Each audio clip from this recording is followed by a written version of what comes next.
Selamat siang pemirsa, Presisi Siang kembali hadir edisi Selasa 30 April 2024. Selama 1 jam ke depan kami telah menyiapkan sejumlah informasi terkini. Bersama saya Bribda Tamara, kita lihat dulu 3 berita utama siang ini.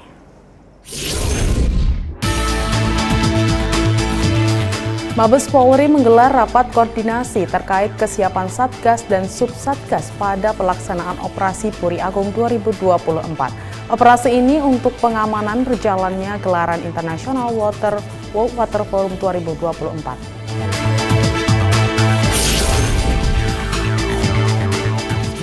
Kapolda Jawa Tengah mengapresiasi Polresta Banyumas atas keberhasilannya dalam mengungkap dan mengembangkan kasus penembakan yang menewaskan seorang juru parkir di Sukoraja, Kabupaten Banyumas.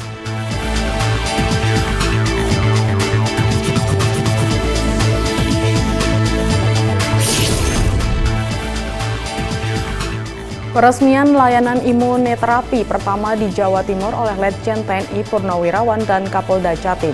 Layanan ini tersedia di Rumah Sakit Bayangkara HS Samsuri Mertosuryo, Surabaya.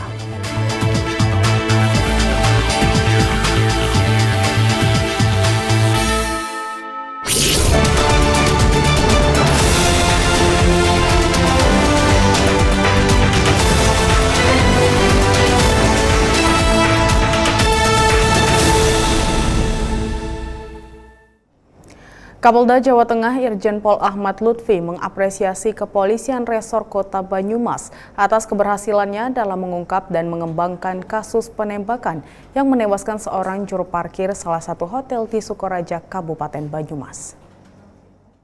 4 jam bisa kita ungkap oleh anggota kita. Oke, cukup. Menurut Kapolda, Polresta Banyumas menerima informasi kejadian pada hari Sabtu lalu menjelang pagi dan mampu bergerak cepat hingga berhasil menangkap pelaku dalam durasi 4 jam. Dari hasil pemeriksaan, pelaku berinisial AYR, seorang warga Cilenyi, Bandung, Jawa Barat, melakukan penembakan karena sedang dalam pengaruh minuman keras. Diketahui pelaku penembakan senjata ke arah juru parkir hingga meninggal dunia akibat kesal saat diminta kartu parkir.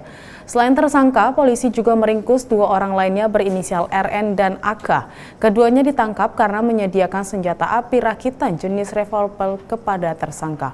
Atas kejadian ini, Kapolda menghimbau masyarakat untuk tidak main-main dengan senjata api karena akan dikenakan undang-undang darurat. 4 jam bisa kita ungkap oleh anggota kita.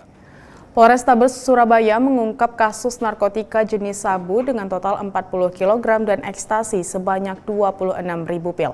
Kapolrestabes Surabaya Kombes Pol Pasma Royce menyebut pengungkapan jaringan narkoba Sumatera Jawa ini dilakukan di 2 waktu dan jaringan ini saling berkaitan.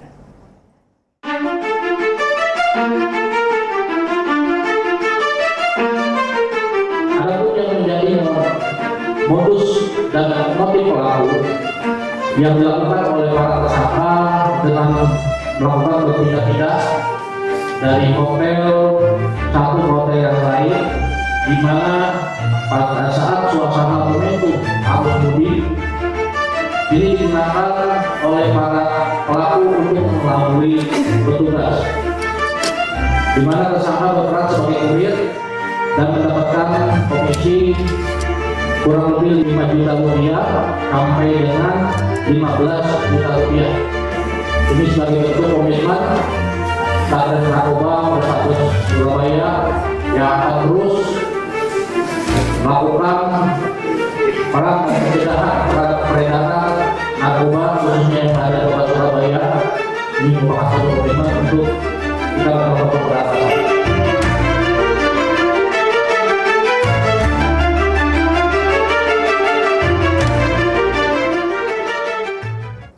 Satres Narkoba Polres Tulung Agung menangkap 4 orang yang diidentifikasi sebagai komplotan atau jaringan pengedar narkoba beserta barang bukti sabu seberat 251 gram. Salah satu pelaku diantaranya terdapat seorang oknum polisi yang terlibat.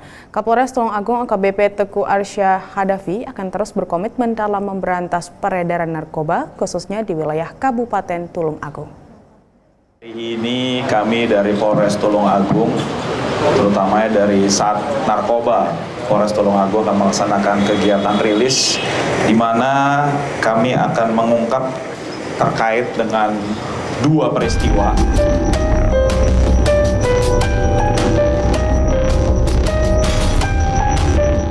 Pengungkapan narkoba. Yang pertama yang akan kami rilis pertama adalah ini dulu ya. Kayu aja nih. Ini dulu kan. Siap.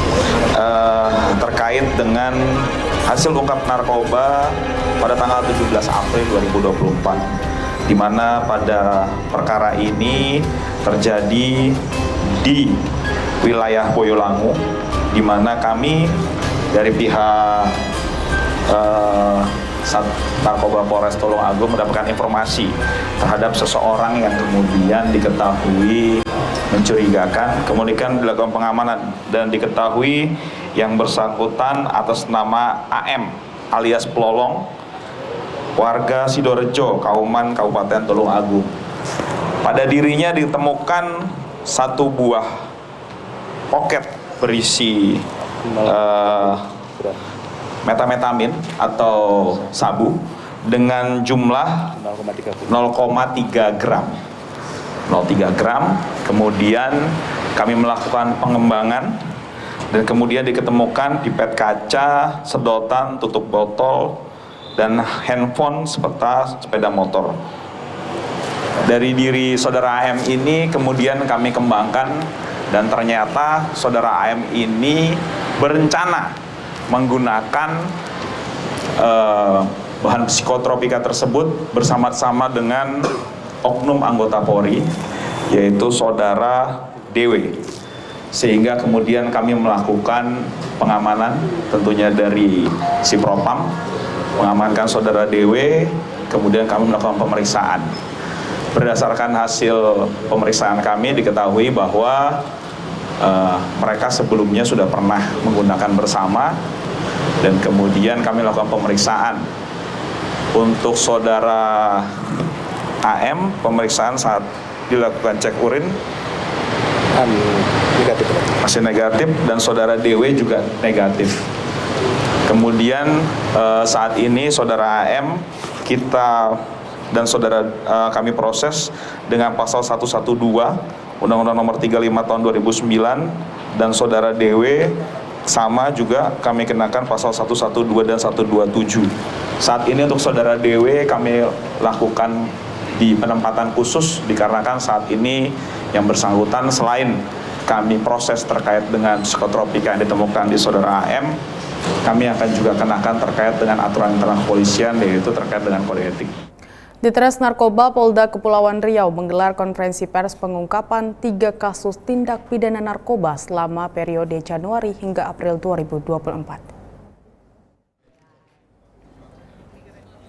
Konferensi pers tindak pidana narkoba ini dipimpin oleh Kapolda Kepri Irjen Pol Yan Fitri Halimansyah. 15 tersangka yang berhasil ditangkap. Pengungkapan ini dilakukan oleh pihak kepolisian bekerja sama dengan stakeholder terkait seperti Bea Cukai Batam dan Afsek Bandara Internasional Hang Nadim Batam. Dengan visi misi yang sama untuk menyelamatkan generasi penerus bangsa Indonesia dari bahaya narkoba untuk terwujudnya Kepri bersih dari narkoba. Kita sama-sama menyaksikan pemusnahan daripada hasil penangkapan beberapa waktu lalu oleh Direktorat Narkoba bersama dengan teman-teman stakeholder lainnya di sini, yaitu dengan Afsek dan teman-teman Bea Cukai. Hasil tangkapan ini merupakan sebuah upaya dari Polda Kepri bersama teman-teman stakeholder untuk melakukan upaya pencegahan, ya kan, barang-barang tersebut itu masuk ke Kepri maupun bisa keluar dari Kepri. Kita lakukan pemusnahan termasuk sisa barang bukti yang tersisa dari penangkapan lalu.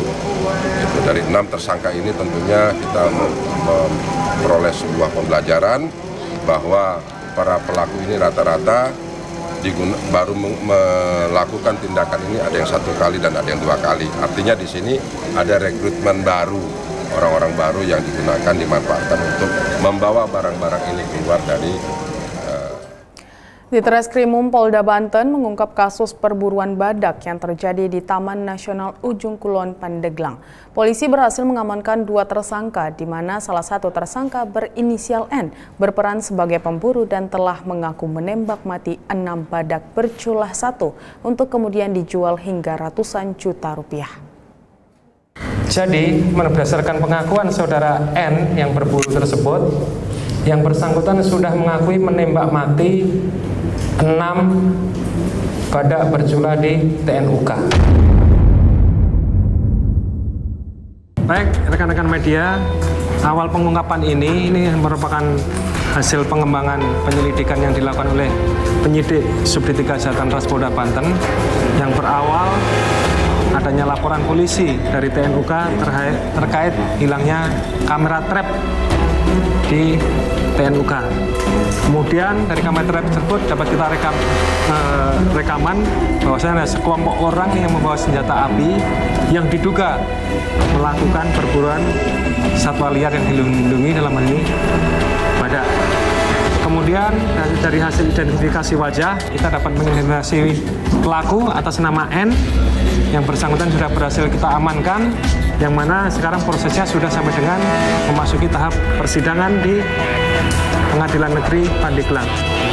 Dari hasil pengembangan, saudara ini menjual atau menawarkan cula hasil perburuan badak tersebut kepada saudara Y, yang mana dari saudara Y ini dijual kembali kepada saudara W, yang mana hasil keuntungan penjualan tersebut saudara Y menerima keuntungan 5 juta rupiah. Keuntungan lainnya disetorkan saudara Y ini kepada saudara N yang saat ini sedang menjalani proses persidangan di Pengadilan Negeri Pandeglang. Iya, yang kan kita apa? Untuk saudara Y dilakukan penangkapan di daerah kos-kosannya di daerah Matraman. Kemudian saudara W ini sempat kabur ke Cina, begitu pulang ke Surabaya dan dari Jakarta dilakukan penangkapan pada tanggal 23 April di rumahnya, yang mana rumah tersebut tempat transaksi dulu, ke tempat berlangsungnya transaksi cula tersebut. Di balik pengungkapan kasus pencurian 37 unit sepeda motor, Ibda Suparno, Kasih Humas Polsek Tambora Polres Metro Jakarta Barat melakukan aksi heroik menghadapi pelaku curanmor bersenjata samurai. Sebelumnya, Ibda Suparno menerima informasi dari jajaran Reskrim Polsek Tambora mengenai beberapa ciri-ciri pelaku curanmor yang sering beraksi dan meresahkan masyarakat. Polsek Tambora Polres Metro Jakarta Barat menjadi perhatian publik. Pasalnya berhasil mengungkap kasus pencurian sepeda motor dengan jumlah hasil curian yang tak tanggung-tanggung, yakni sebanyak 37 unit sepeda motor. Di balik keberhasilannya tersebut, ternyata ada andil dari Ibda Suparno, seorang Kasih Humas Polsek Tambora yang juga aktif sebagai Ketua RW. Saat melakukan patroli di lingkungan tempat tinggalnya, Ibda Suparno mencurigai seorang yang tidak dikenal sedang mengintai sepeda motor yang akan dicuri. Namun ketika akan dilakukan penangkapan, pelaku tiba-tiba mengeluarkan senjata samurai. Dengan keberaniannya, Ibda Suparno berhasil mengamankan pelaku dan menemukan barang bukti kunci letter T di kantong pelaku. Awal mulanya kejadian pengungkapan kasus curanmor Polsek Tambora ini awalnya dari wilayah saya, khususnya RW 7 Kendang. Tanggal 20 April itu terungkap ada 2 pelaku yang masuk wilayah saya, terekam CCTV yang jumlahnya ada 9 titik. Nah, pelaku itu masuk wilayah kita, kemudian kita periksa. Dengan adanya 2 pelaku ini, akhirnya semua terkurung lah. Wilayah itu wilayah terkurung semua karena semua itu ada portalisasi. Itu proses itu dari programnya Bapak Kapolsek. Kemudian kita periksa kedua pelaku ini, terdapat salah satu pelaku yang akan menusuk perut saya, akhirnya bisa kita amankan. Yang kedua, satu pelaku ini ada ditemukan obeng sama tang. Kemudian pagi harinya kunci RT itu ketemu dengan tukang sapu atau kebersihan di wilayah kita. Kemudian yang awalnya malam minggu itu pelaku kita amankan, dengan adanya saya akan ditusuk oleh pelaku, spontanitas warga yang mendengar saya akan ditusuk, akhirnya pelaku itu kita amankan ke pos RW. Karena masa sudah penuh, kita serahkan ke Polsek Tambora. Sebelumnya diberitakan sebanyak 37 sepeda motor hasil curian berhasil diamankan oleh Polsek Tambora. Polisi mengamankan sebanyak 3 orang pelaku berinisial RKS, RS, dan BS.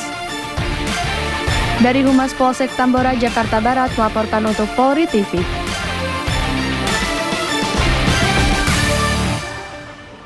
Kapolres Barito Selatan memantau langsung jalannya pemeriksaan administrasi awal penerimaan Polri tahun 2024 di Aula Pucuk Rebung Mapolres setempat.